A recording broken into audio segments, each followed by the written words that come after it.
No, you can't just do that. No, it's not possible. You could turn them into fucking a Frankenstein abomination. That's what they would be, chat. They would be Frankenstein abominations, run around, all derpy, meat falling off half the time. And they love it. It's like, oh, we have this futuristic technology that you can heal instantly. It's like, no, that's not how that would work. So yeah, Face-Off's premise is dumb as hell. The science makes no sense, and yet the movie is so much fun. Hello, I just wanted to thank you for clicking on my video, and I wanted to let you know not only do I create content in my YouTube channel here, Class in a Glass, but I'm also on Twitch where I play single-player games, multiplayer games. I do movie reviews, cartoon reviews, and a whole bunch of other stuff. Also, it would be a big help if you can check out my Patreon, where you can gain access to audio commentaries, reactions, and the ability to submit questions for my podcasts and videocasts. And all that content can be found in the links below. In the meantime, enjoy the video. But now, my friends, now we got to go ahead and get to my patrons' Patreon questions. As I said before, chat, if you are a Revenite or Juicy Gator subscriber on my Patreon, Class in the Glass, you have the ability to submit questions, up to 5. And I want to thank all of my subscribers, of course, on Patreon, but also want to thank everyone who subscribed to those higher tier levels. I'm going to answer your Patreon questions right now. So let's go ahead and get to it. Let's get to it, chat. Boom. Boom, boom, boom. The first Sub-Zero is Bion. Who's the Sub-Zero who gets killed by Scorpion? Because he's like, I didn't do anything. I didn't kill your family. And then stab, and he becomes Noob Saibot. Girl Trump would likely blame all of his problems on Baraka. It's like, Baraka, the Baraka clan, they're terrible people. No one likes them in our world, okay? All right, everyone likes Goro. Goro's the best. He's so good. And my beautiful, beautiful wife, Melania. She's beautiful. Great gets her. Kelly, thank you for the 200 biddies. Wow-a-wee-wa indeed. Making it rain. Yeah, you know he's the first Sub-Zero. Yeah, I know Bion's the first Sub-Zero, but he dies via Scorpion's hands during the tournament, and he comes back as the character Noob Saibot. Thank you, Kelly, for the generosity. Wow-a-wee-wa indeed. Hope you're doing well, Kelly. Currently doing my Class in the Glass cast free ass, a little bit of sass. Gonna be answering some Patreon questions right now. Now I'm gonna answer these in the order at which I received them, chat. So whoever submitted them first, you get I get to read your questions off the top. And by calling me Hazel, your questions will be last because that's always what you request, and I will give that to you. Don't you worry. Oh, those are the Sub-Zero and Scorpion costumes. They look good. I like Sub-Zero's costume a little more than Scorpion's. But they look good. I know. The thing is, they always change the costumes around for them. Like, feels like in every other game. Like, I remember, like, Scorpion's costume in at least the future version looked a little different than it usually does. I'm fine. You know, long as they look cool and they're throwing all their cool abilities around, they're beating the shit out of each other, and I'm like, that's good for me. You know, they look better. I'll tell you this, they look better than they do in the original movies. So, I'm good with the costumes. They're fun. Yeah, they're good enough. Thank you, Kelly, for the 500 biddies. Thank you so much, Kelly, for the generosity. Wow-a-wee-wa indeed. Get over here. He sold the line. Get over here. He sold it. He did it well. The actor did well. I always forget that actor's name, but he also played the who I thought should have been the Silver Samurai in The Wolverine. He had the best fight in the Wolverine chat, one where he was in the armor and the samurai sword. Not the fucking giant robot at the end, but that middle fight. Right at the end of the second act. That was a pretty goddamn Hiroyuki Sanada. Hope I'm saying his name. I'm probably butchering his name, but no, he's legit. He's legit. I liked him. He was the Yakuza. And then, oh, fucking yeah, good for him. Oh, nice. But now, chat, we got to go ahead and get to these questions. Oh, but shooting for over an hour and a half. I got to get these questions right now. Think I have a lot more time that I won't have to drive to Dawson. This is from Vanispheres. Vanispheres, thank you again for being a subscriber on my Patreon. Appreciate that, sir. Juicy Gator subscriber, that is. And this is his first question. Armageddon is considered one of the most significantly inaccurate films of all time. Yes. But it's still so fun. What is your favorite Jesus Christ that is inaccurate but I don't care movie? For me, it has to be Face Off. The whole idea, the whole premise of Face Off, chat, is that we will take your face off. We'll take your face off. We will, not only that, now we'll take your face off and put another guy's face on you, and you look just like the guy, which is bullshit. I was like, because I watched the movie like last year for a review again. I was like, wait a minute, that doesn't make any fucking sense because the character you have the character Nicolas Cage and you have John Travolta and they take their faces off and the whole premise is they exchange fucking faces, right? And they assume the lives of the other. It's like, okay, the thing is, like their whole fucking bodies are shaped differently, Chad. Their cranium structure, their skull structure, Chad. You just can't take some fucking guy's face of you're like you automatically are him. It's like no, that's not how it fucking works. And I love how the movie it doesn't make any fucking sense. But they actually was like, wait a minute, it doesn't make any sense. They explained like no. We go ahead. Not only do we take your face off, we change your entire body. We fucking suck fat out of you. We change your. It's like, wait a minute, what are we talking about? Like your skin tone. We make you shorter. We do surgery on your bones. But we can. But they love it. They say, well, we can reverse it. It's like, wait a minute, how can you reverse it? They never say how they could do that. Do they just stick the fucking fat back into regular John Travolta and stuff when he's no longer Nicolas Cage? It makes the voice change and everything makes no goddamn. We're just gonna fucking mess up your vocal cords. That's all. That's all it is. It's like, no, you can't just do that. It's not possible. You could turn them into fucking a Frankenstein abomination. That's what they would be, Chad. They would be Frankenstein abominations, run around, all derpy, meat falling off half the time. And they love it. It's like, oh, we have this futuristic technology that you can heal instantly. It's like, no, that's not how that would work. So yeah, Face Off's premise is dumb as hell. The science makes no sense, and yet the movie is so much fun.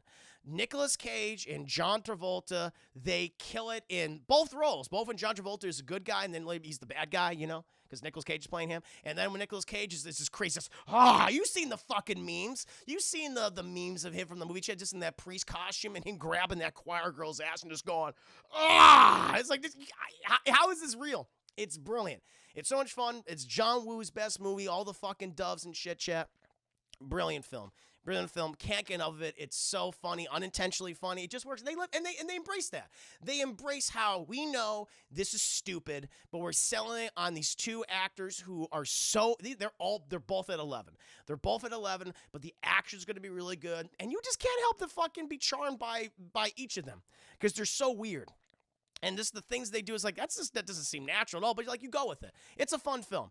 Face Off is the Mario shoes, like the Mario shoes in prison. It's some things you just forget about. It's like, oh yeah, those giant, metal, iron shoes that they wear. It's goofy, but it's a fun movie. It was recently announced that I guess what's his name, guy who did the Guest and You're Next and Blair Witch, and most recently Godzilla vs. King Kong. I always forget the guys. God damn it. He's going to be directing the sequel to which I guess it's going to be more of a horror film, which it is. Adam Wingard. Thank you, Benny. I'm doing a sequel. I don't know how you're going to do that. Face Off is a very 90s movie. A very 90s movie, chat.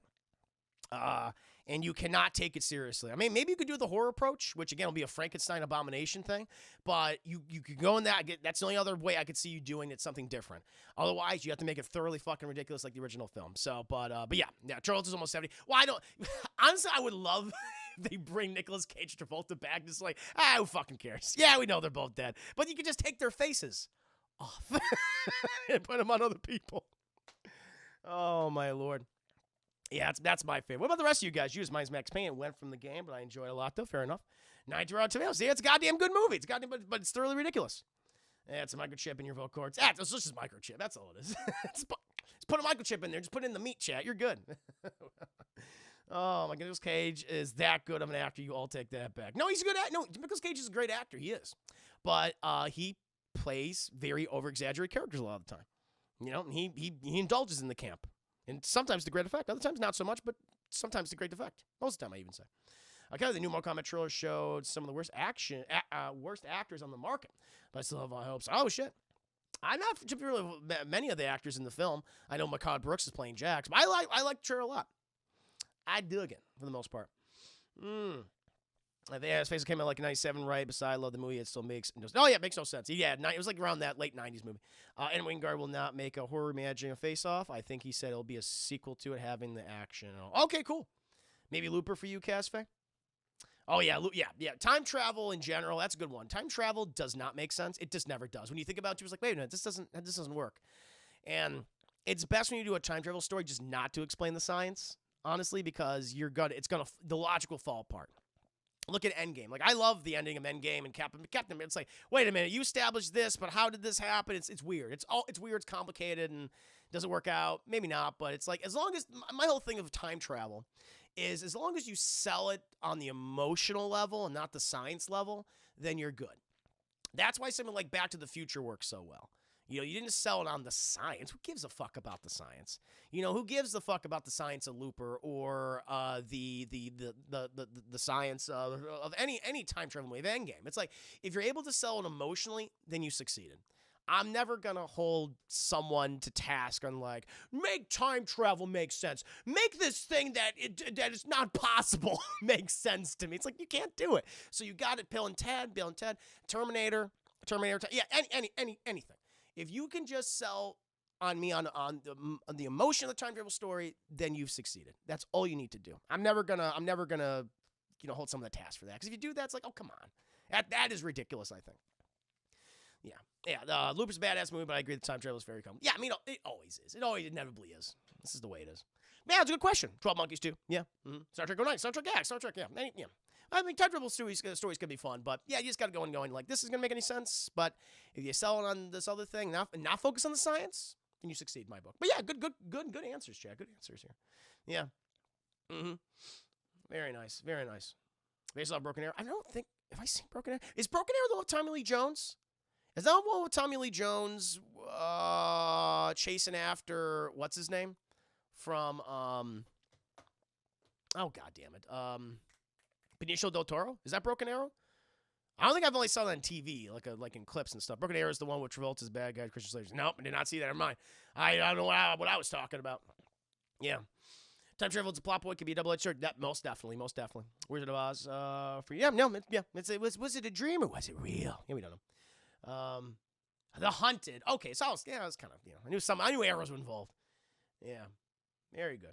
No, good answers, Jeff. Yeah, mine is definitely Face Off. Makes no fucking sense, but it's a fun action film. And Travolta and Nicolas Cage kill it. And this is Vanny's second question. Who are my favorite underrated TV actors? I was thinking about this, and there was two people that came to mind. One who has been in TV for years and and also in movies, but I don't think she's ever really gotten a lot of credit. It's like, damn, man, she is just so talented. And I see her now. She's been relegated to, you play the mom in the movie. Now I was like, God damn it, why? Thank you, Kevin 100 Biddies. John Travolta is a great villain. Nicolas Cage is. Well, one of the best out there. Nicolas Cage's face should be replaced by a huge dick on all his movies, and would it be just all right? Okay. He's just a penis head, man? I don't want that. Thank you 100 biddies, though, Kelly. I don't want a penis head on Nicolas Cage. That sounds scary. But Dan Stevens, obvious answer. He's actually doing well for himself. He started off on on Downton Abbey chat. Matthew, he's like, I want to kill me all because I want to be on this show anymore. I want to do movies. That's what they did. And he did Beauty and the Beast. He did The Guest. And he's in some good films. And Legion. He kicked ass in Legion. No, he deserves. You know what? That is my answer. I'll do it. I'll take that answer. Cliff the Color Milkman, welcome to stream. Hope you're doing very well. Just talking about some of my underrated TV actors, my favorite ones. We're thinking about people who I think are underrated. Yes, Dan Stevens, chat. He deserved Downtown Goddamn Abbey. It was so good. I love Downtown Abbey. He was Matthew. Oh, my God, Shay. He's so hot. I fell in love with him in The Guest Share. It's like, I know he's a Terminator guy, but he's so hot. But no, Dan Stevens, I'm actually glad you brought this up tonight. In Legion, he deserved some accolades for that role, for playing that character.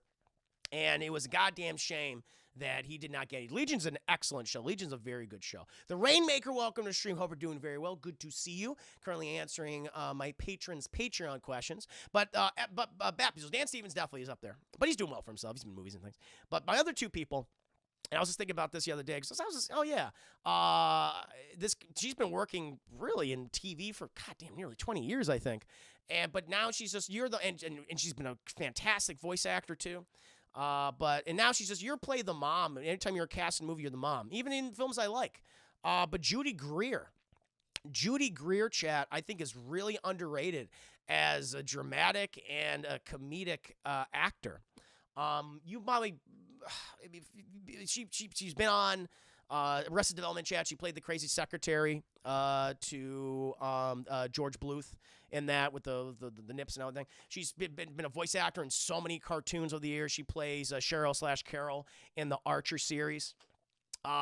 She plays most recently in a film I actually really like. I wish they did more with her. Hopefully they'll do more of her in the sequel. But the Halloween 2018 movie, she played the mom or the daughter of Laurie Strode in that film. I always like seeing Judy Greer, and I'm always just kind of disappointed that she didn't get more to do because she's a really talented actor. I want to see her with a lead role. So I think she could do great. Yeah, she's the mom. She's the mom in Ant-Man. She's the mom in Ant-Man. Forgot about that. That's going on. So yeah, mom in Ant-Man. She's the mom in Jurassic World. And it's like, fuck, So she is great. She's very, very funny. She deserves, I think she deserves her own show. I love to see her in a drama or a comedy or something like that. She can fucking sell it. I'm hopeful that Cheryl Tunn's at the top of my cartoon characters I like to bone list. She's scary in that show. I wouldn't want to be like, nah, I ain't fucking with that. No, no, she terrifies me. Which is so great about her character. Also underrated actor Joshua Chu, my sweet baby broccoli eating boy. But no, she's great. I'm hoping with Halloween Kills that's my big thing. Like, okay, if you're gonna make these other movies, obviously you're gonna have Michael Myers, you're gonna be stabbed and shit. I get it, but I want to learn more about the Strode women. It seems to be centered around them, and let's get to know Laurie's daughter a little bit more. I think that would be very interesting to see. Now this is her movie. That's just me. Hopefully they'll let her stretch a little bit, and hopefully not just kill her off in the first 5 minutes or something. But Judy Greer, and another more recent one, I think just come to prominence because it's probably my favorite drama on TV right now. But Rhea Seehorn, chat, you may not know the name, but you may recognize your character of Kim Wexler from Better Call Saul. Her entire arc through the show and all the changes that she's gone through, chat, with her relationship with Jimmy McGill, Saul Goodman, has been great. I was like, God damn, this actress is so talented. I think she finally got nominated for an award for Better Call Saul after being ignored for years. And as these seasons go on, chat, in Better Call Saul, she's excellent. And I was like, I honestly, if they ever want to do another spinoff, if it's not going to be Voss, if it's not going to be Michael Mondau's character, I would like to see something more with Kim. I think what's going to happen with her is going to be tragic, sadly, as so many of the characters in the Breaking Bad, Better Call Saul universe, El Camino universe, chat. But wow, she kicked so much ass in the show. Her relationship with Jimmy Gill continues. Like, what's so good about her chemistry with Bob Odenkirk is that he's toxic for her, but at the same time, you were like, I just wanted to get together. Like, I could see it, what they see in each other, and why they love each other, chat. Like, they are cute. They are. You're like, I ship them, but it's just like, you got to get out of there. Yeah, you want to see, but it's not going to. And both of them do such a great job of going off. They feel so goddamn real. And she does a terrific job, and so she deserves all the credit in the world. I want to see her do more things. I haven't really seen her anything else. She might have been maybe something, but nothing's coming to mind. But I love to see her get her own show, not even as the character of Kim Wexler, but just another series. I want to see her continue to work. She did a great job. Yeah. Kirk's a great team. Oh, he is. He's a great actor. Bob Odenkirk's just a great actor. Absolutely, no question. Yeah. Yeah, but those are my three. Dan Stevens brought up by Nybright, which is absolutely true. Rhea Seehorn and Judy Greer. Good question though, Vanny. I never really think about that too often. Like, when I read TV actors, like, so those are my three. They kick a lot of ass. I really like them. And I think Kills is going to be more about fake news and the community dealing with the fact that Michael is out there. Oh, interesting. I never thought about that. And this is a video game question from Vanny. What is my favorite and least favorite Peripheral, chat? My favorite Peripheral. So, something that's not the console or the video game itself. I love my Astros, chat. My Astro headset. These have served me very well over the years. It's a good product. Sound quality is great. I learn new things every day. I can actually take these off and remove them and replace them after these get all gunky and weird. This is a very good product, chat. Excellent sound quality. I use them for everything. And also, chat, my Steel Series Razer mouse that was gifted to me by Lanny. It was a very good mouse, chat. Very good mouse. I use it often for clicking and things. So those are my two Those are my two peripherals that I really like using right now, chat. They're awesome. They're awesome. No question about it. And my least favorite peripheral, any gimmicky thing Nintendo has made in the last 15 years. Wii controls, Wii motion controls, the Nintendo Wii in itself, tablet thing, Nintendo Switch. Even though I like a lot of the games in Nintendo Switch, I hate the Joy-Con controllers. I hate those fucking things. I hate that they're so small. My big fat fucking thumbs can't hit I hit like 5 buttons at once. Oh no, I don't like that. Nintendo, it makes so many gimmicky peripherals, and they're so fucking frustrating, and they just annoy me. Clicking things for reasons, exactly. Yes, I was not a fan. Even though Nintendo, they're a great publisher of games, but man, when it comes to hardware, oofa, and the peripherals, oofa, it's rough. Oh shit! Sorry. My mistake. But obviously, no. Thank you for everyone to Dawsonic, to Seventh Facade, for Nia Brownie, all who also helped the chair, chat, and the mouse. Thank you to all of you. Who helped buy these things. No, seriously, thank you so much. Thank you. Yeah, no question. I really do appreciate the generosity of you guys, and for pitching in to buy these various things. Thank you. But let me go ahead and get. I don't take it easy. All right, Jesus Christ, trying to shame me on my own stream.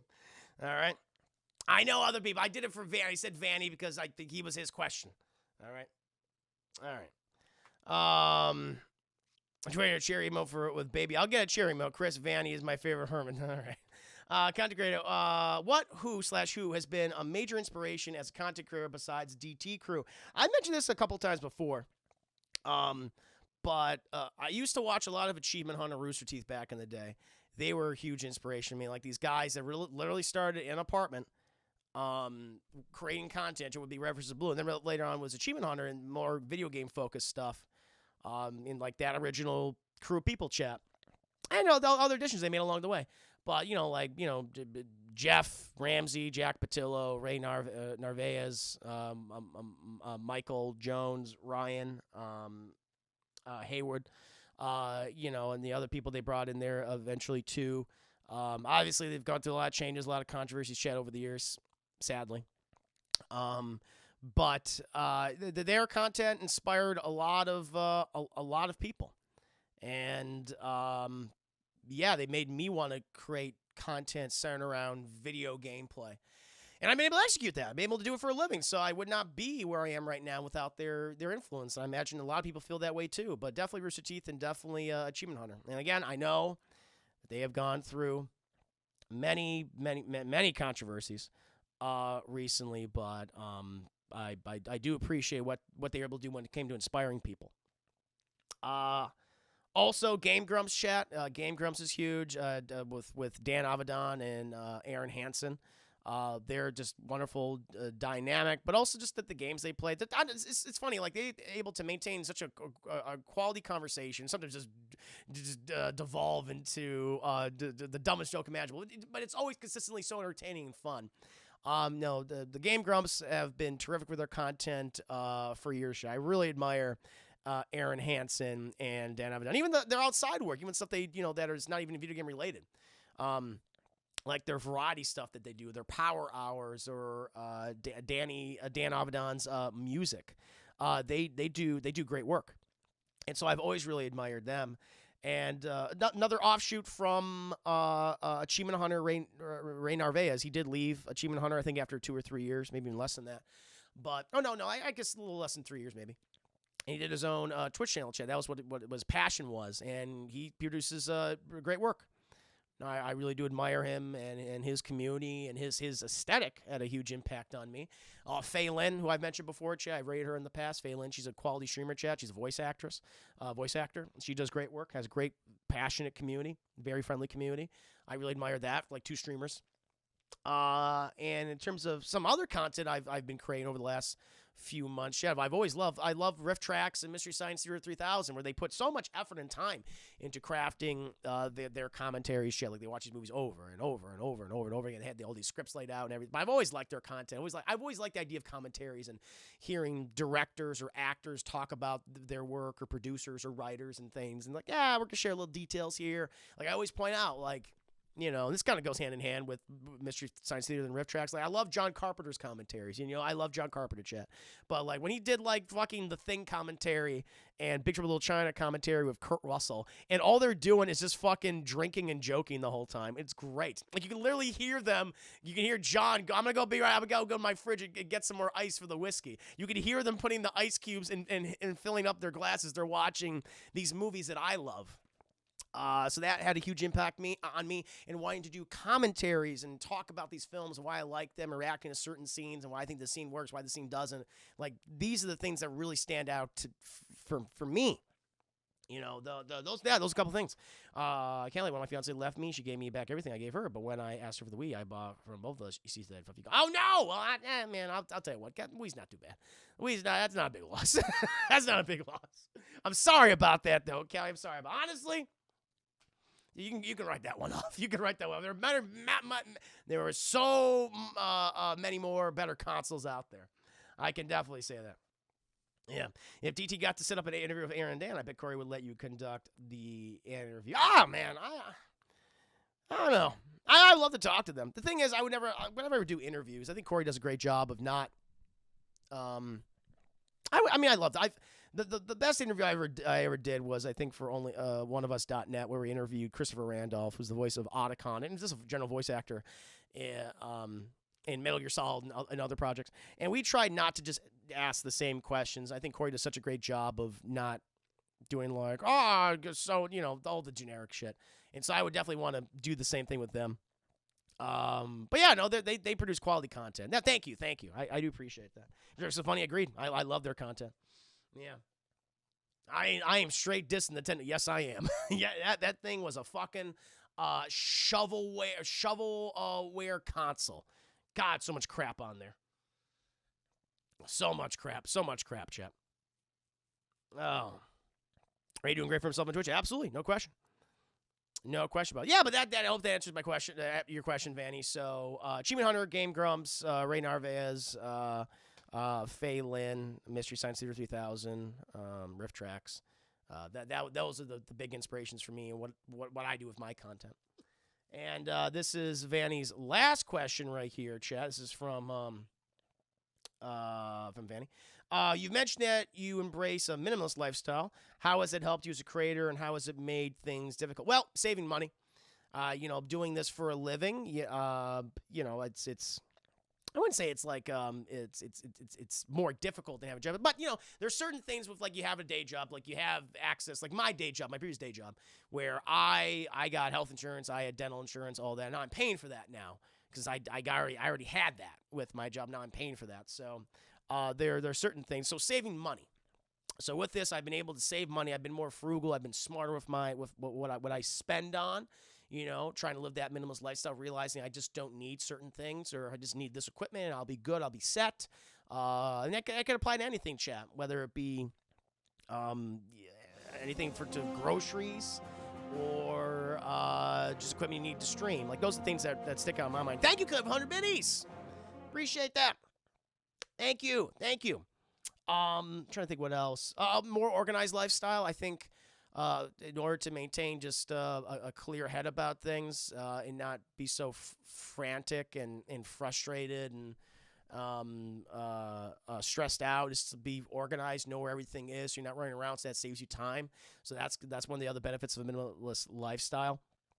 I don't know. In regards to how it's made things difficult, nothing's immediately coming to mind right now, honestly. I mean, you know, it's like, I want to buy, you know, maybe there's these things. I want to buy this thing, but I think I don't really feel like I need to buy anything. You know, I don't want to own anything physically. There's a few things, obviously, I want to own, like physical things. Most of it's that pertain to, you know, daily life activities and something, but nothing in particular. Like, there's not really any negative about a minimalist lifestyle, at least that I've experienced so far. I imagine it'll be harder eventually when I get into a like start pursuing a relationship again with someone, like a significant other, and it's like I want things. It's like no, yeah, maybe that'll be a little more difficult. Maybe living with someone. Right now, I'm not at that point in my life. So those are the things that come off the top of my head. Thank you, Bat Shields, for the 10 biddies. Thank you. No, thank you again, Killer 100 biddies. Thank you, Bat Shields, for the 10 biddies. But yeah, I hope that answers your questions, man. Yeah, right now it's just be able to. I've been smarter with money, living a minimalist lifestyle. I've been able to organize a little bit more and realize what I need and what I don't need, and I think that's led to a clearer mind, both what I do here and also what I do outside of here. So that's kind of the things that that I can speak off the top of my head. But Vanispheres, thank you again, my friend Vanny. Thank you for being a Juicy Gangsta subscriber. I do appreciate that. And thank you for submitting these questions. Good list of questions today. And this is from DeCarlox. We all heard about the DC Juicyverse, but imagine if you were the president of Lucasfilm. Can you tell us what would your plan to be to create a Star Wars Old Republic Juicyverse? Apologies, this question it has been asked before, but I can go into more detail. I mean, what I would want to do is I'd want to tell the story of Darth Revan. I love that original game. I think you can really extrapolate on that until you can expand on that game itself, and you just don't need to do like a movie or a trilogy. You can do maybe even 4 films out of that, and also incorporate things from the second game, which I don't think had as a strong a story. Had good ideas, had some really good ideas and some interesting characters. But the main protagonist, who gives a shit about the Jedi Exile? No one gives a fuck about the Jedi Exile. He or she sucks. Not a fan. But Revan is interesting. So it would pretty much be an adaptation of that first game with some of the characters and maybe some plot points from the sequel. The things I would, which people don't know, the KOTOR, Knights of the Republic, Star Wars Knights of the Republic, takes place about 4,000 years before the events of A New Hope, and where the Sith and the Jedi are in the middle of a civil war, or just a war in general. The galaxy's in a state of war.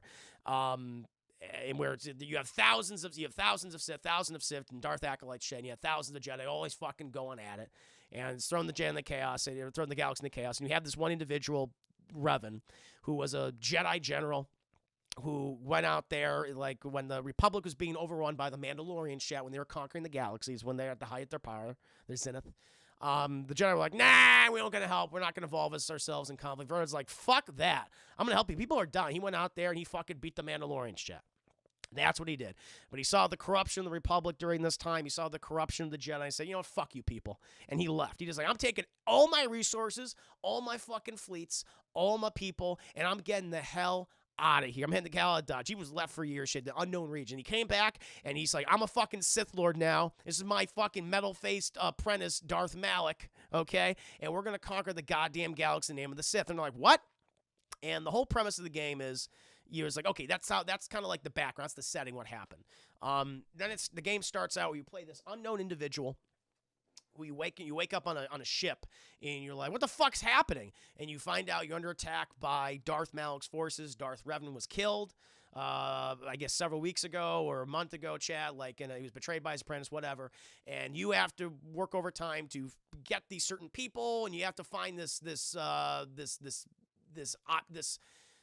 mechanical monstrosity. It's called the Star Forge, where basically it's able to mine planets, suck all the resources out of stars, chat, in terms of resources to build ships and weapons and things. That's what it is. And you're like, you have this knowledge in your head for some reason. You have these visions of Darth Revan throughout the game. You're like, you don't understand why, and you're force sensitive. And you have this character named Bastila. She's a very powerful Jedi. She takes the Jedi Council, and they're like, in order to find out what the Star Forge is, we got to go to all these. We have to go to all these different planets. He thinks he sees these visions, but in order to find out where exactly they are, we got to attune him to the Force. The Jedi's like, I don't know if we should do that. And they're like, we got to do it. And they train him. For whatever reason, you're fucking naturally you're a savant, and it takes you weeks to learn things what normally would have taken a Jedi years. It's like, okay, it's weird. And, the game plays out where you're finding all these clues and mysteries, getting these visions still. And there's this big revelatory, goddamn right, I am a nerd. There's this big revelation in the middle of the game where you're confronted by Darth Malak, and he goes, "Oh, Master, what's up?" And he goes, "What?" Where he says, "Oh no, you're not fucking the schmuck who they're telling you are. You're Darth Revan." He's like, "What?" So you're not having visions of Darth Revan. These are your memories. These are your memories, chat. These are your dreams.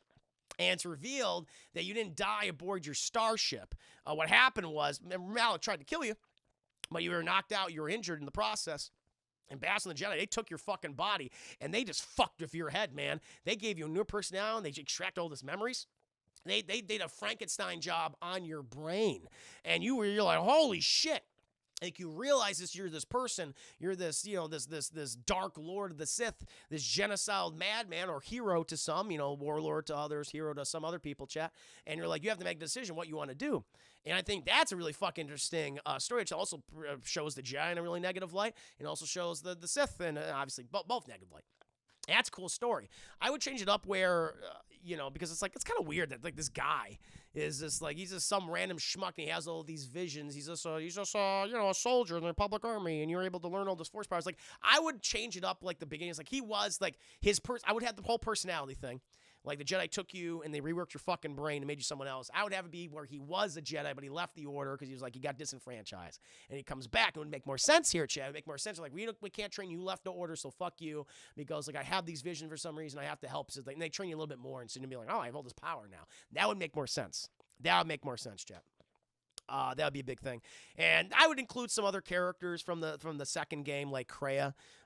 There's a great character in a kind of mediocre game where she was Revan's master, and there's some dark things about her past and how she changed Revan, manipulated Revan, informed him. I think it'd be cool to include her for those of you who have knowledge of those games. But yeah, I would definitely very much like to do an adaptation of the first and take some elements from that second game and put it into a trilogy, quadrilogy, whatever you want to call it, Chad, a Darth Revan Star Wars series, film series. I think that would be awesome. You can finally expand on him because he's the Avatar character. He's your character. So he's not you give him the personality you want to give him. Light side, dark side, or a combination of both. And I would do a combination of both. Like, really, let's get into morally gray stuff with the Jedi. Show that both sides are kind of pieces of shit. You gotta do what's best for you. What's best for you and your friends and your family. And yeah, I think that'd be cool. That's what I would do. I think that's an awesome story to tell. Whether the Lucasfilm's gonna do it, I don't know. Probably not. But I think that'd be awesome. James, yeah, that'd be a badass. Thank you. Here's some reference to the Christmas special. No, it cannot. Kelly, humans are indeed horrible. It happens. Kelly. Nerd. Goddamn right, I'm a nerd. I'm a big time nerd. Breaking news: Christopher Juicy, the Hedgehog Herman, is head of Lucasfilm. I wouldn't mind that. That's something I would like to do. Fire Candy High Juicy. I could do it. Judas, same here, Mr. Herman. I don't want stuff. I just want just get my lady partner stuff and me as long as I got TV and a gaming console. I'm good. There you go. Simple lifestyle. I like the Christian Brownie. Well, apparently Aspir are making a co-tour. I heard about that. I did hear about that. Whether it's the third game or a remaster, well, they're making a KOTOR game. So we'll see what that's going to turn into, chat. But yeah, that is my dream. I want to do a Revan adaptation, a series of films. Even more, like, if you need to make more time to tell your story, then do so. But just make sure. I mean, that's a robust game. All sorts of stories and characters, and big fucking revelations that will keep people interested for some time. Explore new worlds, and I even changed, like, in that game you go back to Tatooine. It's like, we don't need to go to Tatooine. We can change that up and stuff. Or we can explore sides of these planets we've never seen before. If you're like, okay, we are going to go back to these planets, let's at least do something different with them. I think that'd be cool. That would be me. That would be my ideas. Hopefully, DeCarlox, that answers your question. It's a very good question. I was able to go into some more detail. I think did I ever do a cast? I think I might have done a casting for this in the past. For my KOTOR film. That's a previous episode. I got to upload these to YouTube eventually. But it's a very good question, DeCarlox. Thank you again for being a subscriber on my Patreon. I hope you liked it. Nine whole movies. I mean, you could. I mean, you just expand upon the Star Wars Old Republic lore and things.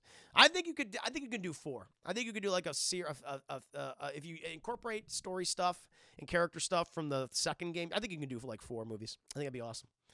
Get really attached to these characters, and they have the potential to be Han Solo, Leia, Luke Skywalker level characters. Like, man, I really fucking care about these people. Like, they can be. KOTOR, Dragon Age, Mass Effect are my favorite games of all time.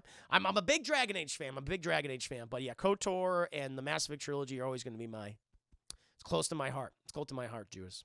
No question about it.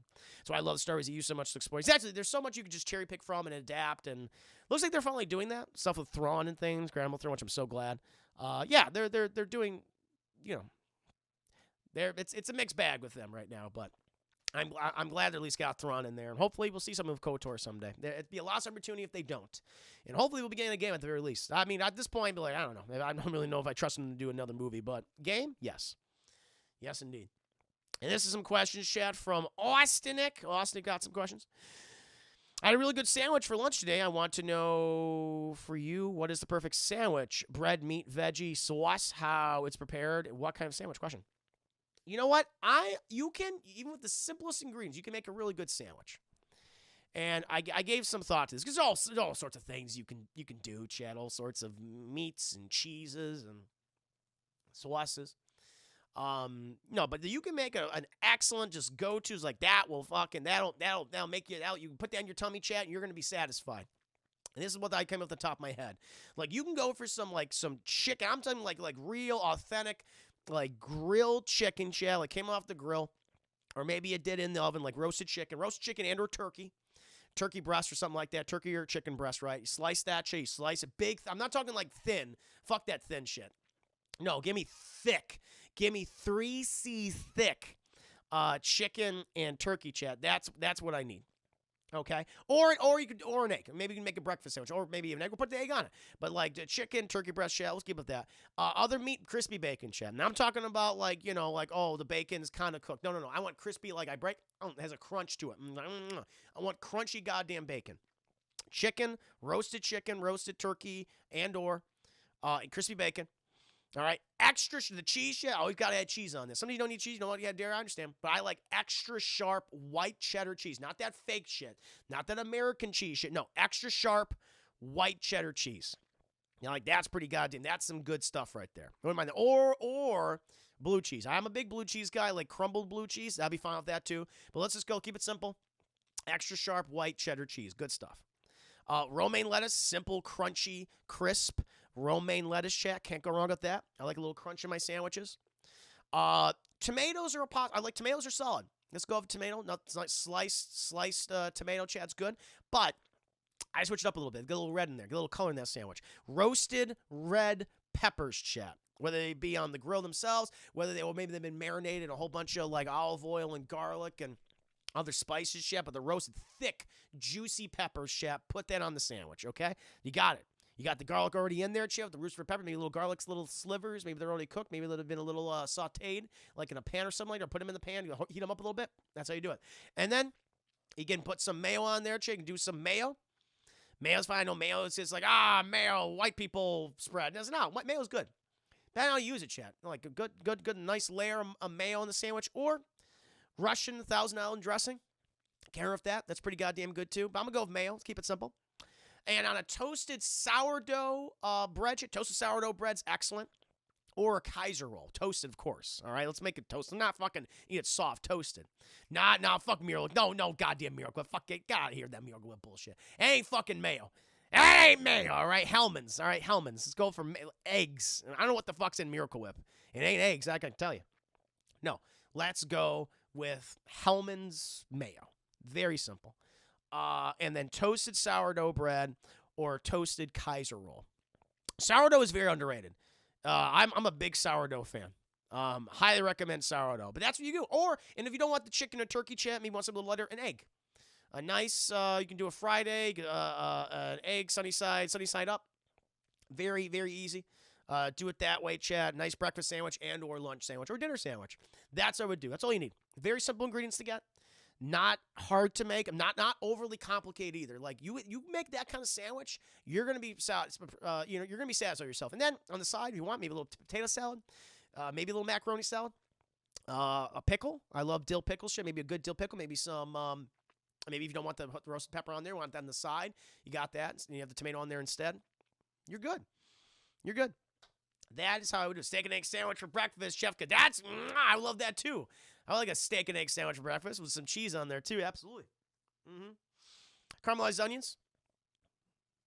fair enough. Oh, yeah, you can put some onions on there. I'll put some onions on there. No, I'll put like some nice thick sliced onions on there. That's good. Definitely. But yeah, that's a very simple sandwich. You make that shit, you'd be very satisfied with yourself. I think this is goddamn good. This is goddamn good.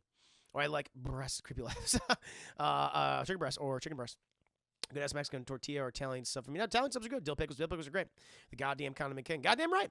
No, you can be very simple with condiments. You just make sure you have all these other ingredients. You have a lot of flavor in the sandwich, a lot of textures. I want like a lot of texture in my sandwich. It's perfect. It's perfect. So that's how I do it, chat. That is my go-to. Like if I had these ingredients right now, I'd make this sandwich. I'd eat it right after the stream. That's what I would do.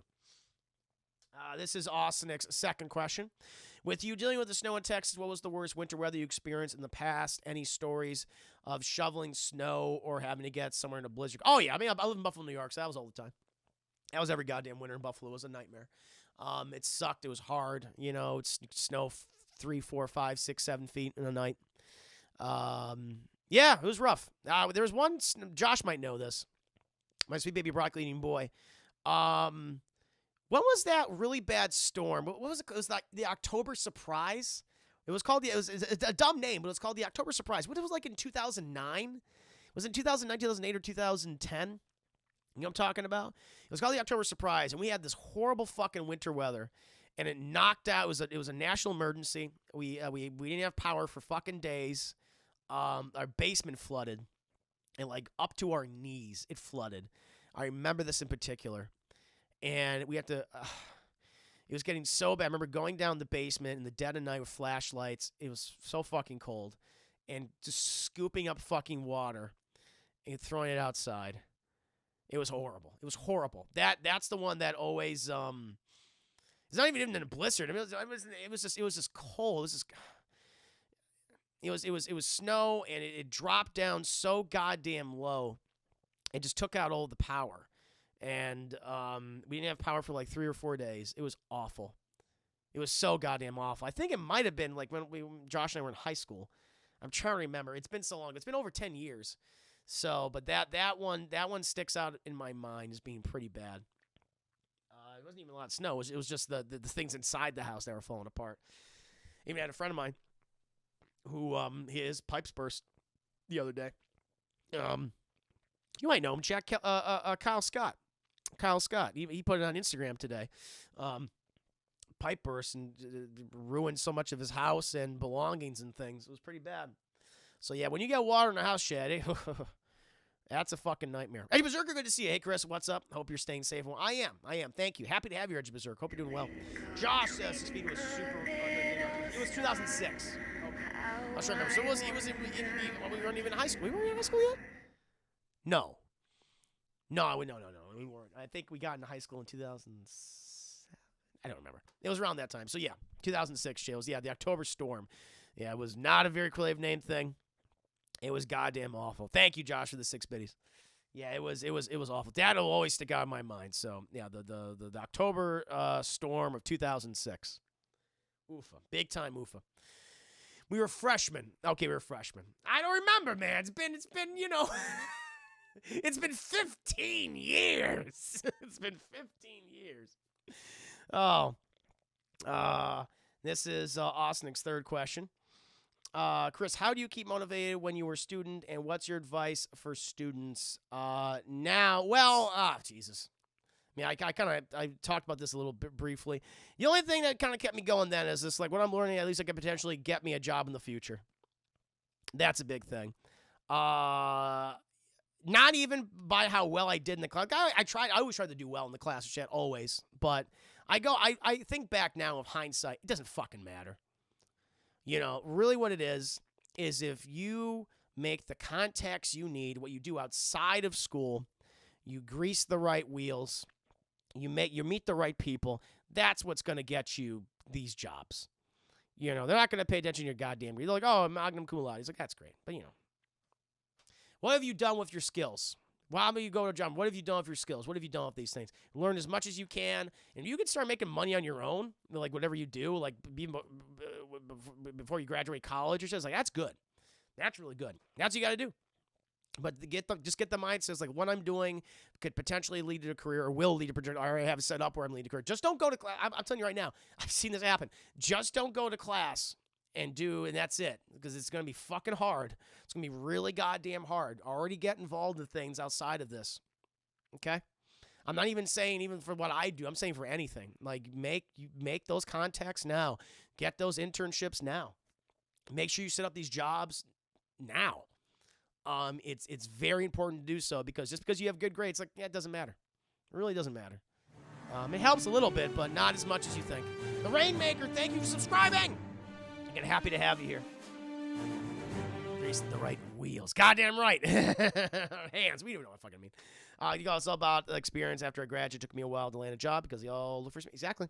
How are you using this right now? How are you using this right now? What have you done with it? Yo, you went to school? Great. What are we doing with it? They don't care. They don't care. They want to make sure, they want to know that you can do the job, whatever you're going to do. That's the most important thing. Like a big slab of meat between bread and a cold glass of milk with an oatmeal cake at the end. There you go. Judas is a simple man. Good job. Thank you. Thank you. Good advice. I'm just very simple, very blunt. It's like, that is just what you need. I had work at Kinko's before I finally landed my current job. See, that's what happens. You might start work. You might do odd jobs. Might do a job where you work that just to make a living. Like, I've seen that. I know. Start playing the game of life. Start making connections and get experience. Yep, that's invaluable. Yes, I'm a fan. Welcome to stream. Got a favorite anime?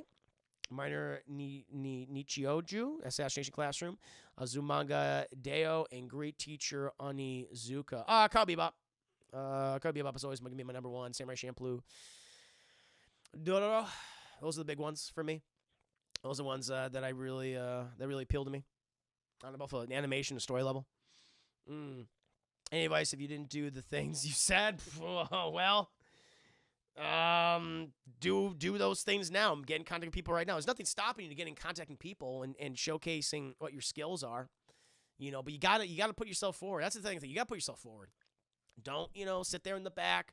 Don't, just be, flying the wall. Like, no, you get involved. It's very important. That's what you gotta do. Hopefully that answers your questions, Osnick. It's just, it's more than just grades. And honestly, the grades are kind of like the least important thing. They really are. Apply yourself, get the skills you need, and get in contact with people who can give you a job. That's what you need to do. It's very simple. But thank you, Osnick, for all those questions. Thank you again for being a subscriber on my Patreon. Really do appreciate that. Very kind, very kind. Enemy are for nerds, and I'm a nerd, Judas. I'm a proud nerd. Goddamn right. You fucking here. Listen to me talk about Star Wars and anime. What do you expect?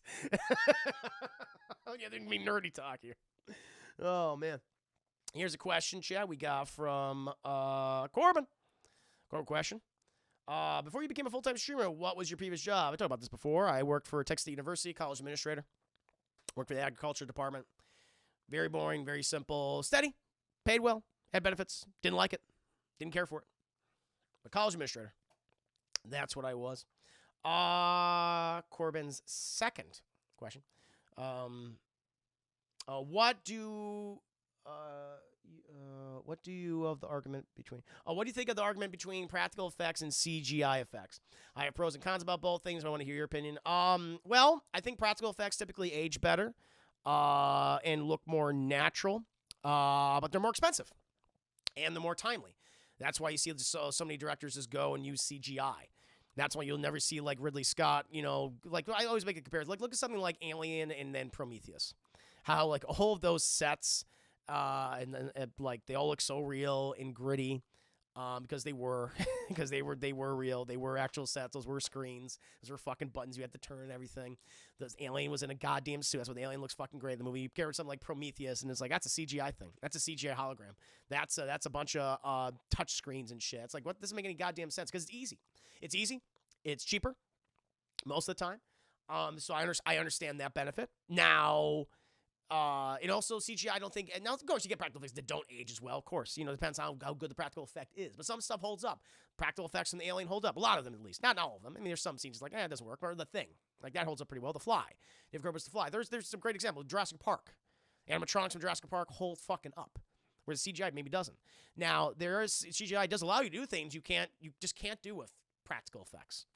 You want to look at Endgame. You know, the CGI in that movie is very, very good. Very, very good. Probably some of the best CGI out there right now, probably of all time. And you could not do what they did with just practical effects. It would not be possible. You know, just on just like, we can't perform something like this. We have to have CGI, and so it can lead to a lot of creativity. There's all pros and cons to whichever you use. You know, sometimes the practical is the way to go, and sometimes CGI is the way to go. You know, I mean, I talk a lot about practical effects because I love a lot of these movies from the 70s and 80s, these sci-fi horror films and things, but I still love CGI. CGI has been used to great effect in so many wonderful movies. There's no question. Animated films. So yeah, it depends on the situation, depends on the film you're telling. But I totally see the usefulness of both, the combination of both. Sometimes it's better to use both in tandem with each other. Yeah. DeCarlox Mando has some really good CGI practical effects. Exactly. Yeah, that Mando is a good example of something that's using, especially season 2, used both very well in my opinion. They had a good balance, very good balance. But it's a good question. What is my favorite film? Badger Thing 5 minutes. Wait, bro, listen, 10 feet tall, purple, and Jack the Ripper. Exactly, you couldn't do that. Like you can't paint Josh Brolin purple and try to sell it. I was like, like you had to use CGI, and it worked with Thanos. He's a great character. He's a great villain. Josh Brolin's performance was his mocap was great. Dolly was great, but they created a character, and it worked out so well. Everything worked in tandem with each other. Another example.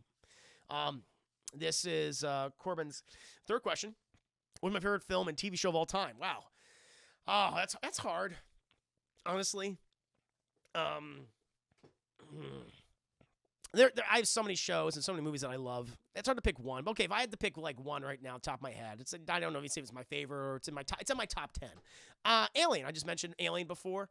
That's the kind of movie that I would love to make as a filmmaker, where you have Alien does all these things I think really well.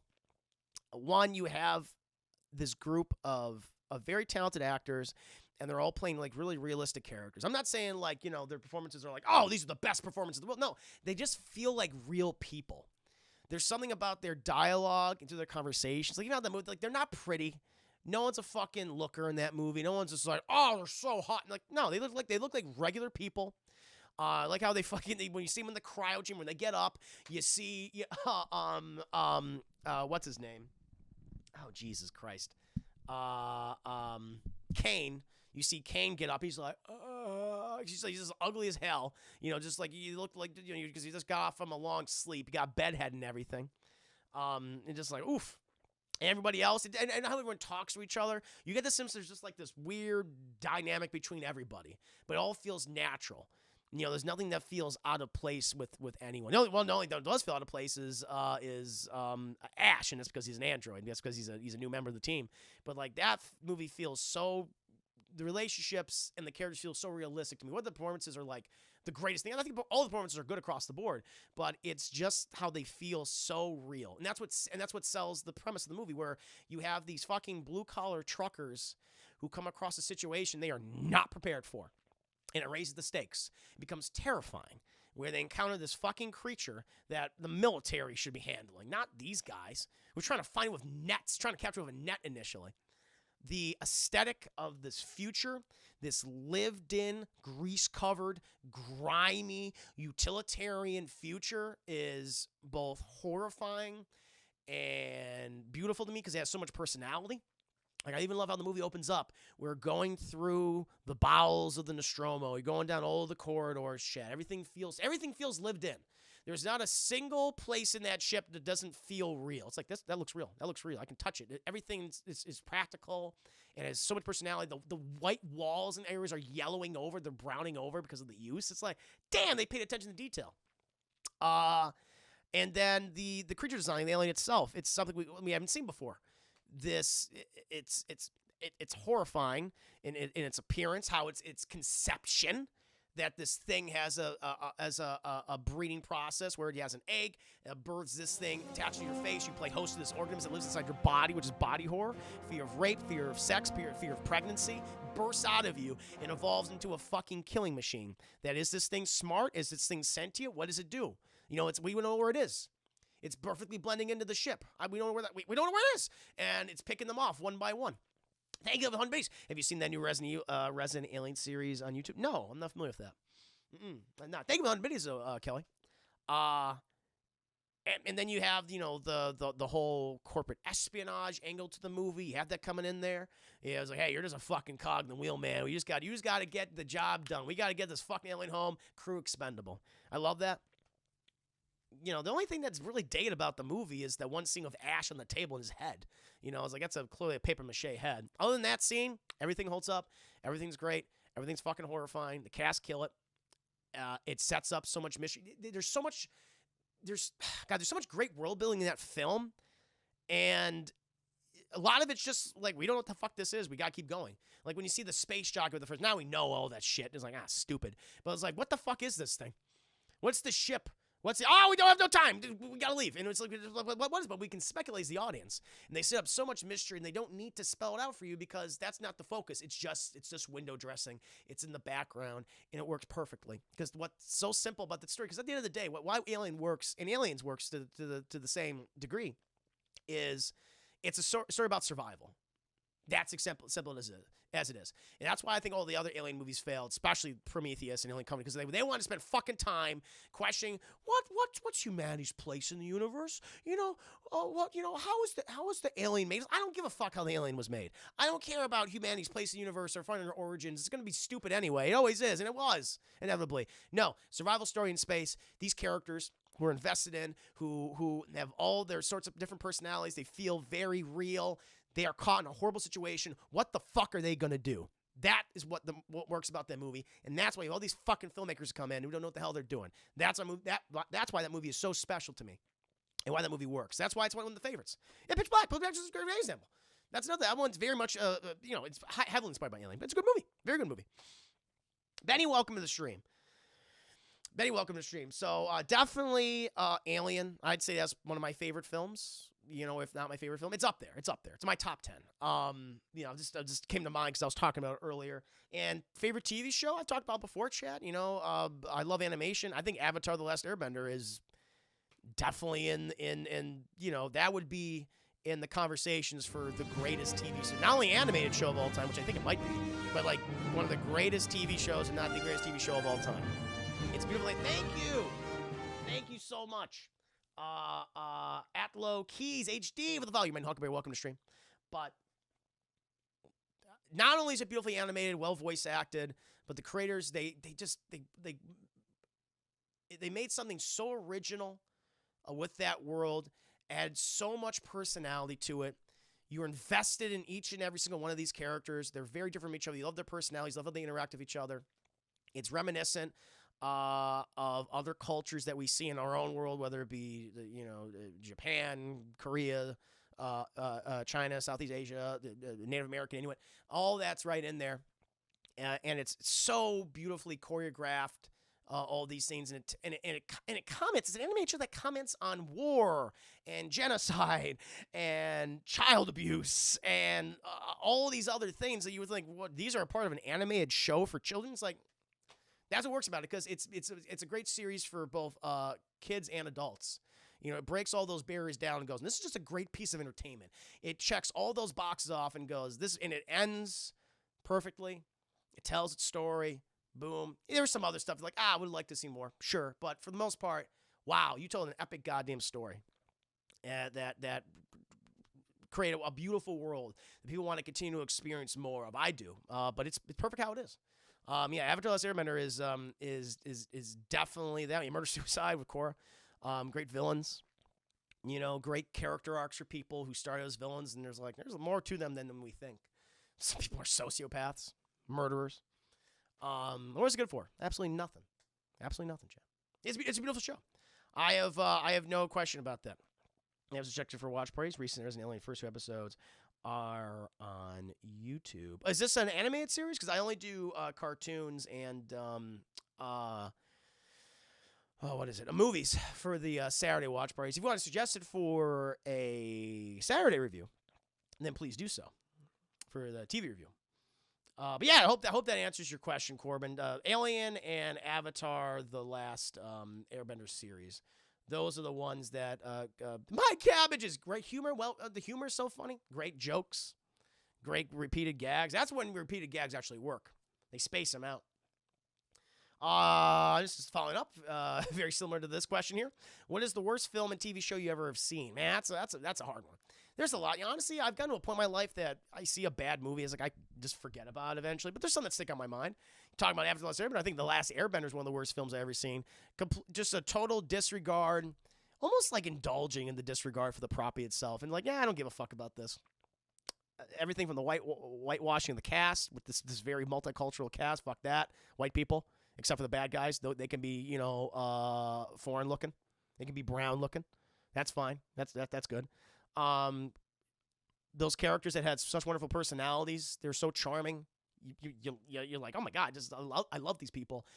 Strip all that out, suck it out. Exposition. Despite being an hour and 45 minutes, and you're trying to fit in. Like, it's a very short movie, but you're trying to fit in 20 episodes of material or a lot of it. It feels so incredibly ill-paced that it feels longer than it actually is. Terrible CGI, terrible choreography. It does everything wrong that the original series did right.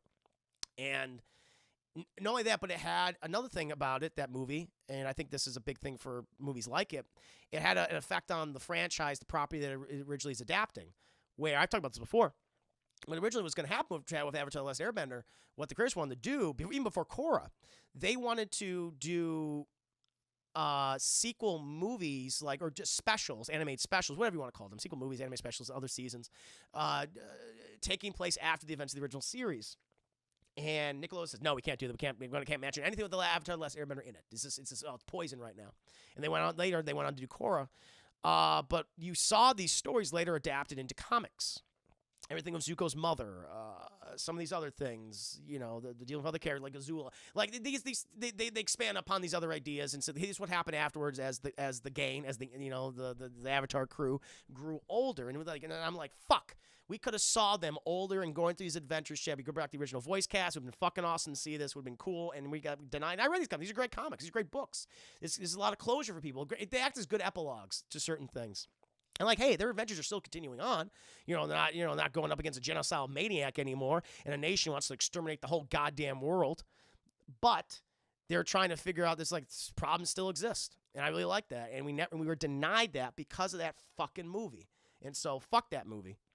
What it did, it was an absolutely horrible thing, and it deserves as much vitriol, thrust at it as possible. Got you, my fan. It brings me joy to say my childhood friend kicked live action Aang's ass at the national cry. Oh no, he ended up coming second, but only because the kid he lost to was twice. I'm not even hating the actors. I'm not even hating the actors, honestly. It's just it's not their fault. They're just there to say dialogue and be directed. You can be the most talented. Like I always say, Jay, you can be the most talented actor in the world, but if you give him a shit script and shit dialogue, or shit direction, not gonna give a performance. This is how it is. Thank you, email activities. So, Chris, you and Corey doing 8-Bit Crumbs? Yes. We're doing 8-Bit Crumbs tonight. I'll be doing it via the Skeeps. I won't be going up to Austin. Indeed. Thank you, Live 100 Biddies. Virtual 8-Bit Crumbs? Yeah, virtual. Perfect. Perfect for the video game 8-Bit Crumbs. That's how it's going to be. Dragon Ball Evolution was worse. Dragon Ball Evolution was very bad. I agree with you. And worst TV show. So on Saturday's chat, I do, for the price of 1,000 biddies, I do TV episode reviews every single Saturday. And I did one for a show called Tequila and Benetti. And the whole premise was, it's like a talking dog and cop show. The cop, he goes down, he teams up with the fucking dog and they solve crimes. But the thing that was weird about it, I was like, okay, it's just a stupid comedic premise. It's like, this is not funny. The dog is annoying as hell. Everything that you get the dog to do is just bad. But then they have this weird, dark, dramatic angle with it, where I remember the episode I was watching, I was like, okay, the guy, I forget the actor's name, Benetti. He's a very New York Italian guy. And he went down to Miami because he's got put on leave, but not really leave. But he's like, change the scenery, you go to different precinct in Florida or something. And I remember in the episode when the police chief kind of has the main character come in. He's like, I'll sit down. Listen, I just want to talk to you about a few things. He's like, I know what you're gonna say. And by this point, chat, this is a talking dog show. The dog is pooping and peeing and being sassy to everybody. Chat. He has a sassy black voice, the sassiest black voice you can possibly imagine. He's got it, and everyone's being goofy. There's bad humor at all, just humor that just fucking falls flat. And fucking when the guy goes in the office with the police commissioner or whoever the fuck he is, the chief, and he said, I want to talk to you about a few things. And the guy goes, I know what you're going to say. You want to talk to me about that girl I fucking shot in New York, that little girl I murdered. And it's like, wait, what? And then we get these fucking flashbacks, chat, to him going, oh, God. Oh, my God. Her face is gone. Like he shot her fucking face off. I'm like, what is happening? What are you talking about? It was so bad and weird and just like the whiplash, the 180 that the show took. It's like, what? And it goes back to talking about I want peanut butter on my hot dogs. It's like, you can't do that. I mean, the show did it, but I'm like, you can't do something like that. That's ridiculous. So that's that review. I gotta post that'll be posted eventually someday. But that will always stick out in my mind as like, what the fuck? Awful show. So bad. That probably is the worst episode of a TV series that I've seen. It just sticks on my mind. I was like, I can't believe this was real. And they did. Apparently, it lasted one season. And the guy said, fuck it, I'm going to go to Italy and make the show. He made the show in Italy. Lasted for like a season or 2 seasons or something. Don, thank you so much for subscribing. 26 months. Don, thank you so much, my friend. Welcome back to the stream. How you holding up? How you holding up in Austin? You got power? I hope you got power, my friend. Hope you got keep going on. Hope you got water. Good to see him. Just answering patrons' questions on the Patreon. You see very generous people. Yeah, it's good to see you. But yes, that is my answer. The Last Airbender, the movie, and Tequila and Benny. I had Pachinski on here. I was like, nah, it's not even Pachinski.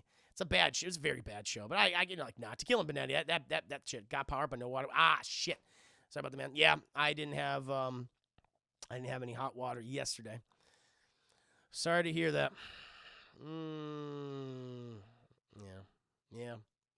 I'm glad you got power. I'm glad you're able to stay warm. Always a pleasure to have you in here, Don. Tarlin. Who's in Netflix is the worst show I saw. Took what could have been a hilarious commentary. Oh, yeah, I remember this. Basketball culture here in Kentucky and just made another adult show of raunch, sex, violence, and nothing else. I heard about people say that was really bad.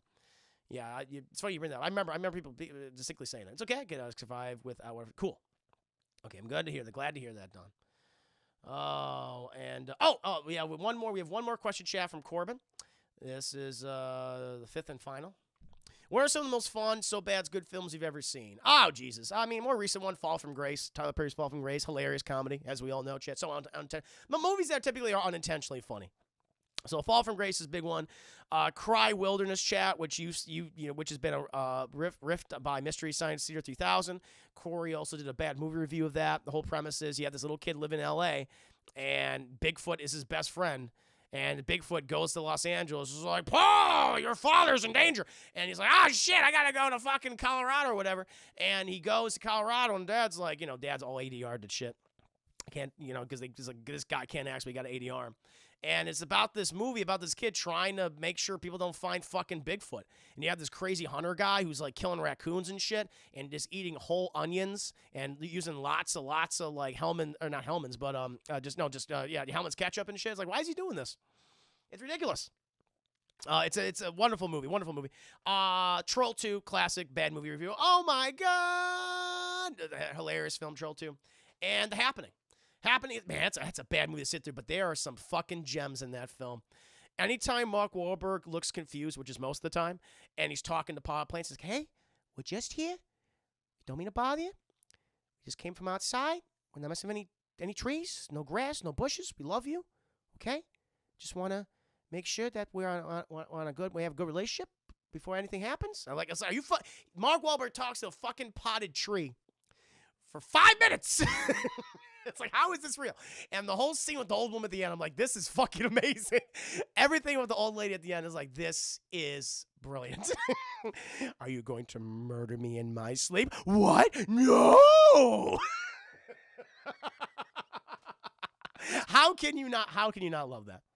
And that's Sully and the new Uncharted movie. Nate, no! I cannot wait to see him as because I'm like, I don't know that movie. That movie I'm not excited for any capacity. But I'm interested to see what he's going to be like as Sully. Don, heading out, Don. Have a fantastic evening. Thank you for stopping by the stream, good sir. Appreciate you. I'm driving this mess all week. Oh, shit, driving this. Oh, my God, I can't believe I've been driving in this, Don. I'm so sorry. Damn. Supposed to go in bed, just want to say goodnight? No problem, Don. No, I appreciate that, man. Have a great evening. Sleep well. Hope you have water in the morning. Or soon as possible.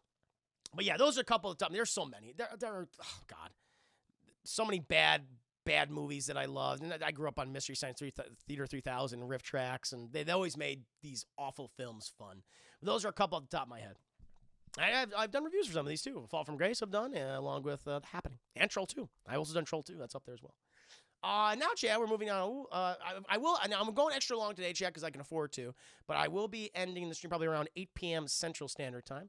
But let's see if we can get through the rest of the questions. If I can't get to all of them, Chad, then I'll do the rest next Thursday. Yeah, this is what happened, Chad. We got all these questions. I gave you robust answers.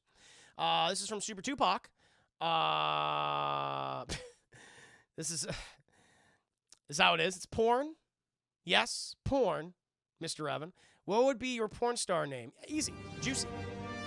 Easy. It's Juicy. I already got it. Thank you. King Crazy. King Craze. King Craze. Think of the phone. I hope you've been enjoying yourself. You're my new Huckleberry. But yeah, Juicy is the obvious name. Juicy, Christopher Juicy Booty Herman. That's the name. It's already there. I already got it. Juicy. I covered my bases here. Okay. This is how it starts. He says, okay, so your sidekick is transmutated broccoli boy named Josh. Give me a rundown of the pilot episode of Herman and Broccoli Boy show. I wanted to be a cop show because that's the easy ones to do. And so it's like we were on the case together, chap. Gun the case. Maybe we were at Acme Chemicals, Ace Chemicals. Fucking broccoli, Josh, he loves eating his broccoli, as we all know, Chad. Loves eating it. And he actually gets fucking knocked into a goddamn vat. And he gets like Joker style, and he comes out, and he's like a broccoli abomination. He's like, nah. He's like, that's what he is now. He's just a broccoli abomination boy. He can barely understand him, but he's like, he's my partner. He's my partner, and I love him. He's like, nah. That's how he is. So.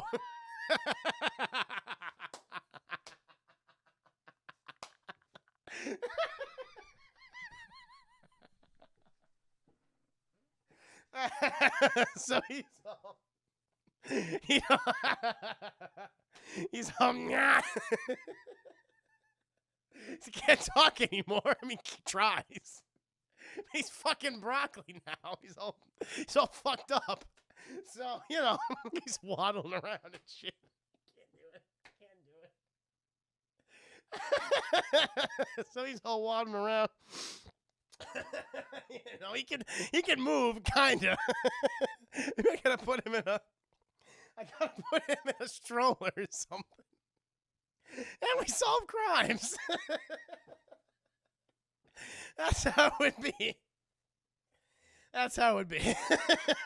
And there's your premise. There's your scene by scene breakdown. It'd be the same every episode. Josh, who do you think the killer is? Yeah, perfect. I agree, Josh. Oh, that was a good laugh. Someone draw me, and maybe he's in a wagon occasionally.